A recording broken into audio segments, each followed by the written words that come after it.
Vistam-se de toda a armadura de Deus para poderem ficar firmes contra as ciladas do diabo. Pois a nossa luta não é contra os seres humanos, mas contra todos os poderes e autoridades, contra todos os dominadores deste mundo de trevas, contra as forças espirituais do mal nas regiões celestiais. Por isso, vestindo toda a armadura de Deus para que possam resistir ao dia mal e permanecer inabaláveis depois de terem feito tudo. Assim, mantenham-se firmes, cingindo com o cinto da verdade, vestindo a couraça da justiça, tendo calçado os pés com prontidão do evangelho da paz. Além disso, usem o escudo da fé, com o qual vocês poderão apagar todas as setas inflamadas do maligno. Usem o capacete da salvação e a espada do Espírito, que é a palavra de Deus.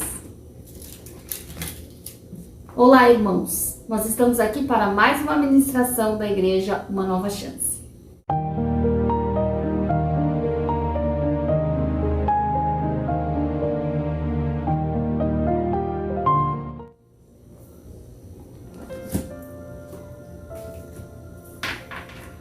Essa passagem na carta de Paulo aos Efésios, ela é extremamente conhecida pelo nosso povo, que busca encorajar-se diante das ciladas deste mundo, ou do diabo, como aqui mesmo a palavra nos afirma.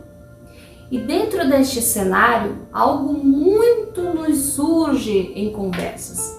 Estou lutando contra, estou tendo que lutar contra a minha carne. Nós, durante muito tempo, temos trazido para o nosso linguajar, até mesmo numa sociedade que talvez não conheça a Deus, reconhecendo Ele como seu Salvador, conhece a Deus por ouvir falar, mas ainda não confessou, não há uma confissão ali. Nós vamos trazendo esse linguajar para o meio em que vivemos e automaticamente toda a sociedade vai vai se apoderando ali disso também. É muito comum as pessoas que professam crer em Deus como alguém que é bom, alguém que é superior, alguém que pode fazer coisas boas e milagres, utilizando também de situações de encorajamento como essa, da qual vai trazer aí que devemos nos vestir de uma armadura para um combate. Combate é esse ao qual Paulo frisa em todo o contexto, que não é entre pessoas, que não é na sociedade, mas que são ciladas, astutas, enganos, tudo armado em regiões ao qual com estas carnes nós não podemos vê-las, né? Nós podemos senti-las, sofrer as suas opressões, mas o nosso acesso é totalmente diferenciado.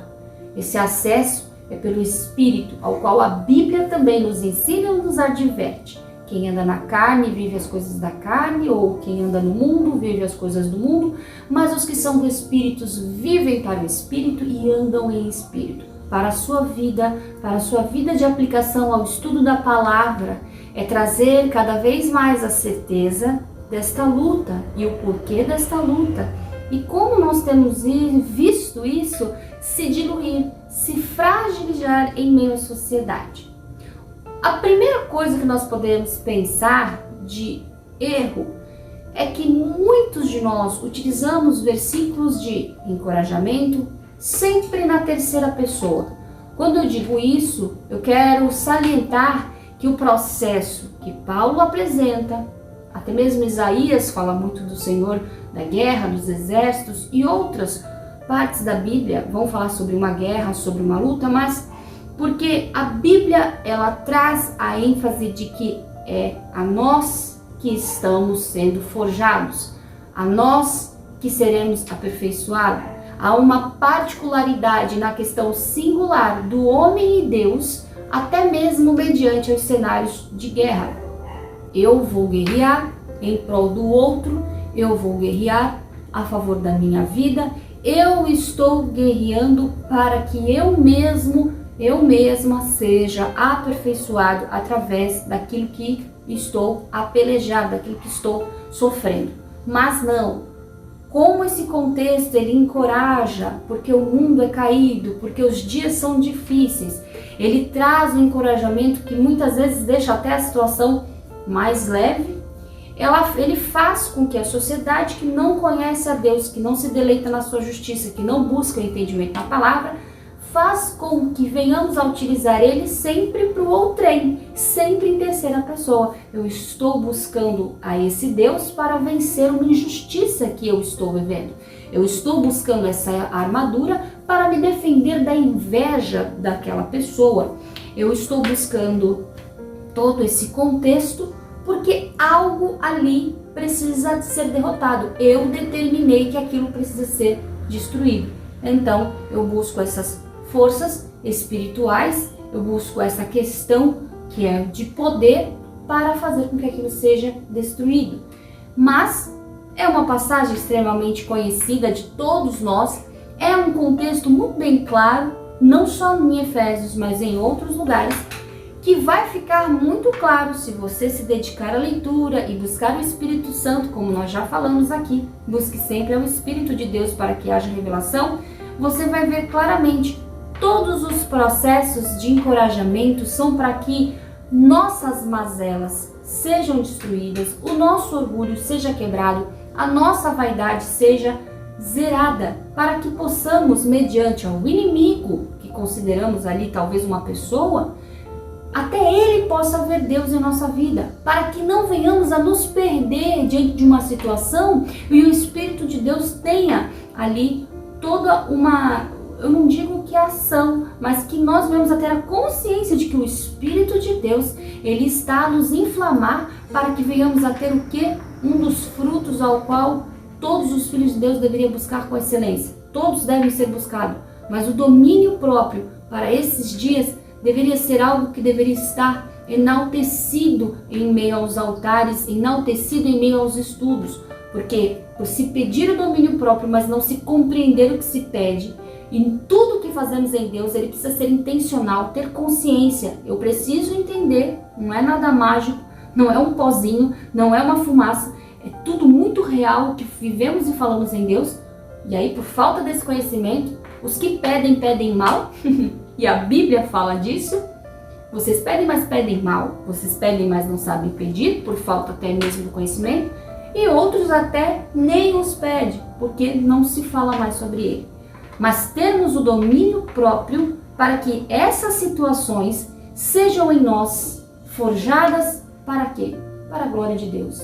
Irmãos, nós podemos rodar em todas as teologias, nós podemos passear em todos os livros, em todos os conceitos, mas vamos verdadeiramente sermos encaminhados para uma única centralidade, que é Cristo e a sua glória. Se eu estou aqui hoje, destrinchando, abrindo, mostrando todo o esqueleto de um estudo, de uma filosofia, de um poema, tem que ser para a glória de Deus. Se estou a utilizar qualquer equipamento, tem que ser para a glória de Deus. Mas essa questão de glória de Deus, ela é usada só para um cenário bom. E nós temos que aprender que os cenários ruins, sim, são de extrema potência para que o mundo conheça a Deus, para que ele continue a ser vocacionado, para que ele continue a ser voz ecoando nesta terra. E o processo da luta contra a mim mesmo está voltado para todos os cenários que apontam a singularidade, irmãos. Infelizmente, nós temos visto uma manada de palavras de pessoas até mesmo gabaritadas, conhecedoras da palavra, mas em momentos de fragilidade, utilizar o Senhor da guerra e todas as suas armaduras para um combate frontal com a política, com causas sociais, com questões que a própria Bíblia já nos deixou claro que não é sobre ganhá-las. Se você caminhar pela Bíblia, eu vou abrir aqui para você, você pode ler com mais calma, não somente o livro também de Timóteo, as cartas, né, de Paulo a Timóteo, e também o livro de Provérbios. Você vai encontrar contextos, você vai encontrar direção, apontamentos fiéis destes homens dizendo a nós que se é mal, se aquilo te faz mal, se aquela pessoa te afasta de Deus, qual é o ordenamento, o que está decretado? Veja, irmão, já é do passado, é algo que nós temos que fazer. Nós não temos que esperar algo maravilhoso acontecer para tomar essa postura que esses homens estão falando aqui. O que é que está decretado nessas palavras? Afaste-se. Porém, como a nossa mente ela é extremamente corrompida, e nós temos dificuldade de interpretar algumas palavras. E quando eu digo interpretar, eu não estou dizendo que nós temos que interpretar no hebraico, no grego, no original. Eu digo a raiz mesmo, afastar-se. Ela soa para este século como você é medíocre, mediano. Você não pode ir contra? Você não serve a um Deus tão poderoso? Como afastar-se? Na verdade, desde a queda do primeiro homem, desde Adão, nós somos totalmente manipuláveis pela distorção da palavra. Afastar-se da boca de Deus é um cuidado, porque Ele conhece as nossas máculas. Mas o afastar-se da boca do homem ou nas ciladas de Satanás soa como: você é fraco, hein? Você não consegue, mas você faz tantos milagres em nome de Deus, prega em tantos lugares, se mostra tão bonita, tão perfeita nas suas redes, e agora você vai se afastar? Essas são as ciladas ao qual Timóteo fala, 2 Timóteo 3, do versículo 5. Vou ler só esse pedaço, mas é um conselho, né? Ali entre ambos ao qual nós estamos falando aqui. Tendo aparência de piedade, mas negando a eficiência dela, destes afasta-se. Claro que vai ter outras partes aqui que ele vai falar, eu peguei essa para ganharmos tempo. E lá em Provérbios 4, eu também gosto muito, ele vai passear por toda a questão da sabedoria, todo o conselho, e diversas vezes ele vai falar aos filhos de Deus: afastem-se, afastem-se daquilo que você não pode ir contra. Não é para vestir essa armadura e guerrear, não é para um combate no sentido de arranhuras. Na verdade, é um afastar-se porque você compreende que o Senhor da guerra luta por você e que há um lugar para lutarmos, mas de outras formas. Então esse afastar-se não anula a nossa atuação. Eu me afasto, mas eu estou em vigilância o tempo todo. E não é à toa que a Bíblia mesmo fala: vigiai e orai. Ou seja, primeiro eu tomo consciência do ambiente, do contexto que estou vivendo. Depois, por ter consciência, eu oro de forma correta, segundo a vontade de Deus, porque estou compreendendo. E então podemos compreender que a consciência, a compreensão de que se há algo em mim que eu não consigo ainda lutar, se há algo que está no mundo, é uma cilada que me atinge, que me faz mal, que me traz a opressão, eu preciso ter entendimento, orando, buscando a Deus, vestindo estas armaduras para continuar. E por que esta armadura? Ela é algo que eu visto e tiro? Não. Porque justamente, irmãos, na nossa caminhada, caminharemos levando as boas novas em dias difíceis. Caminharemos levando as boas novas em dias em que talvez não quiséssemos sair da cama. Mas aqueles que estão vestidos estão protegendo esses lugares que podem causar grandes mazelas em nós e continuar levando a palavra pura, genuína, sem que ela seja distorcida por aquela dor. Então, todas as vezes que os filhos de Deus se apoderam e falam, né?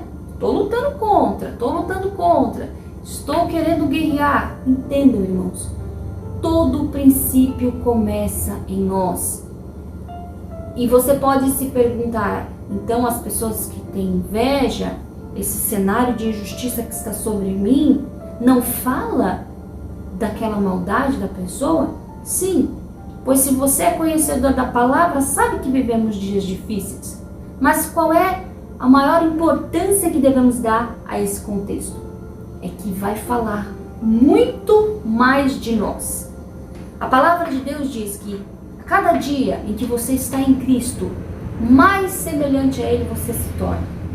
Toda vez que você ouvir isso, toda vez que você lembrar e ler isso, lembre-se que quanto mais estamos nos assemelhando a Cristo, mais bela e poderosa precisa ser a minha resposta diante dos cenários em que eu considero terríveis e difíceis para mim, pois Cristo passou por situações terríveis e difíceis como homem, não para colocar no peito uma medalha de que o que era impossível a vocês, no sentido de que olha como situação difícil, mas ele veio como o Imaculado, veio como Filho de Deus, como homem sendo Deus, passou por tudo isso, cumpriu, se revelou, mostrou a nós, mas agora ele disse o quê?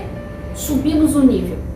Ele era o Filho, nos tornamos agora filhos, recebemos o poder, sobre os nossos ombros descansa o poder do Espírito, está aqui em nós. Agora estamos em pé, não de igualdade, mas Cristo agora nos olha de frente, nos dando esta oportunidade. Se me buscarem, se desejarem, vencerão a tudo isso, farão coisas maiores, porque não é sobre a perfeição, é sobre aperfeiçoamento. Nós não seremos perfeitos no sentido de que eu estou menosprezando a Cristo, mas de que o que ele fez não parou na cruz, vai além dela, porque agora nós faremos em nome dele até o dia em que ele volte, a segunda volta da sua casa, e aí então viveremos com ele na eternidade. Então isso é muito interessante, isso abre o nosso entendimento de guerra, e sim, essas dificuldades falam sobre o nível de resposta que eu tenho que dar diante dessa situação. Eu vou me calar com mais facilidade porque aquilo não me dói mais, eu vou baixar a minha guarda em situações que eu preciso baixar porque aquilo não me dói mais, eu vou conduzir a palavra de forma limpa e genuína, porque aquela opressão está falando sobre lugares em que eu preciso guerrear. Se Deus não brinca com os nossos sentimentos, e Ele não brinca, se Deus não faz a nós de marionete, Ele não prega peças ou piadas, por que Ele permite então que eu viva tudo isso? Porque Ele permite que eu tenha armaduras, mas no final, ou no mandamento do contexto, Ele manda eu me afastar de diversas situações. Parece um paradoxo, parece contraditório, mas é a verdade do Senhor em uma grandeza que você precisa se debruçar na palavra para entender, como nós temos entendido aqui, como nós temos saboreado e deleitado nesta grandeza da justiça de Deus. Porque quando eu encontro o combate, eu atuo na armadura, eu luto contra áreas que não falam deste mundo nem do homem, mas fala das ciladas de Satanás. Há um conselho, afasta-se, mas este afasta-se não anula a minha posição, pois nós somos posicionais nesta terra, somos sacerdotes, estamos aqui em guerra, então eu preciso entender o que aquilo está mexendo em mim, se eu já tenho autoridade, se eu já estou habilitado para atuar ali ou não, sem que isso distorça a palavra e cause mais situações ruins em mim. Ou seja, irmãos, eu peguei um pedacinho do que nós criamos na sociedade, um crentez, um linguajar crentez, né, de estar sempre buscando aí uma guerra, só que esta guerra e esta vitória que buscamos, em suma, as pessoas estão feridas, magoadas e usa para o outro, para derrotar uma situação ao qual elas julgam não ter poder, mas com o entendimento cristocêntrico, com o entendimento genuíno da palavra, vamos entender que o contexto está totalmente fora, que nós precisamos entender que a Bíblia, do início ao fim, fala de mim, fala de você em particular, em singular, e aí sim, para forjar você e você poder servir ao outro, impartindo a glória de Deus, e que tudo o que venhamos a fazer e sofrer seja para que a glória dele esteja aí cada vez mais aos olhos dos seus filhos. E isso, irmãos, nos traz esperança. Isso é a âncora que nos traz a paz. Isso isso é o que é calçar os nossos pés na verdade, para que possamos olhar para Deus, para o alvo mesmo, sem sermos melindrados, sem nos desesperarmos. Nossa, e agora? Mas essa é uma realidade ao qual poderemos enfrentar sem nos despedaçar. A verdade de Deus traz seriedade. A busca por conhecer a Deus traz maturidade. E as pessoas que são serenas, elas conseguem viver sem se machucar tanto. E para finalizar aqui, eu quero ler com você um pequeno trecho do texto. O pecado nunca fará você feliz. Parece que destoa um pouco do que a gente está falando, mas é tudo junto, porque nós estamos lutando contra o pecado. É contra o pecado, é contra o mundo caído. É contra Satanás e o pecado. E quando falamos de nós, é por causa do pecado. Então eu achei fantástico John Piper, através do site Voltemos ao Evangelho, e de todo o Ministério Fiel e de todo o trabalho excelente que eles desenvolvem. Pequeno trecho para a gente complementar então, na voz de alguém ao qual nós sabemos que tem buscado a Deus em excelência também. Cravados em cada árvore do jardim de Deus estão as palavras: se morrer, produz muito fruto. João 12, 24. Uma palavra está gravada na carne de todos os cristãos: morrestes. Colossenses 3, 3. E a confissão sincera de todo crente é: estou crucificado com Cristo. Gálatas 2, 20. Mas o que isto significa? Quem morreu quando eu me tornei cristão? Responda: minha carne morreu. E os que são de Cristo Jesus crucificaram a carne com as suas paixões e concupiscências. Gálatas 5, 24. Mas o que a carne significa? Não é a minha pele? Não é o meu corpo? O meu corpo pode ser instrumento de justiça. Romanos 6, 13. Não é o seu corpo. Então, o que é? Vemos a resposta nos tipos de obras que a carne realiza.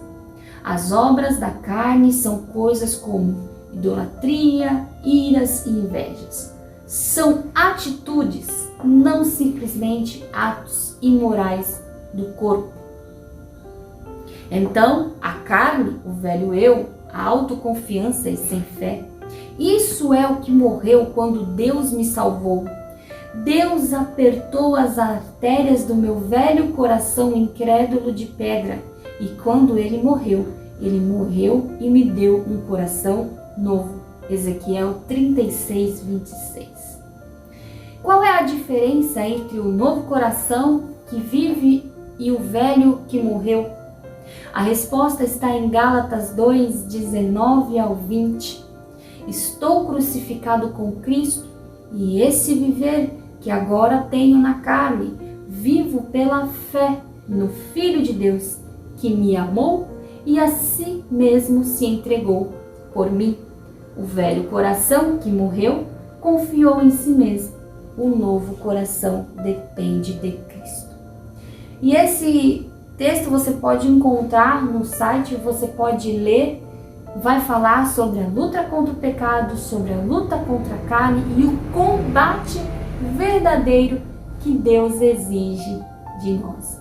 Irmãos, que o Senhor te abençoe, que a partir de hoje os seus dias e as suas semanas tomem mais formas, mais sentidos. Homens e mulheres que aguardam e anseiam a volta do Senhor, adornados, conscientes, firmes, jamais um povo melindrado, porque encontraremos na sua palavra inabaláveis. Não seremos um povo coitadinho, destroçado. Pelo contrário, o nosso rosto estará formoseado pelas verdades e encorajamentos. Paulo deixou ainda a nós: a minha aparência está destruída, porque ainda existem coisas que eu não entendo, ainda existem pessoas que me magoam, que me fazem sofrer. Há situações que eu não posso compreender, mas quando me afasto e busco entender como devo guerrear e por que estou guerreando e para quê, então dentro de mim há um renovo e começo a ser restaurado. E esta restauração é para todos os dias. Como posso crer nisso? Lembrando-me daquilo que o Senhor já declarou sobre nós, que a sua misericórdia se renova a cada manhã, e por ela se renovar, não somos desgastados, consumidos, e Ele não se esqueceu de nós. A sua justificação também acorda conosco todos os dias. Que Deus te abençoe e que esta palavra traga esperança para os seus dias, fome de Deus para ler a sua palavra. Obrigada.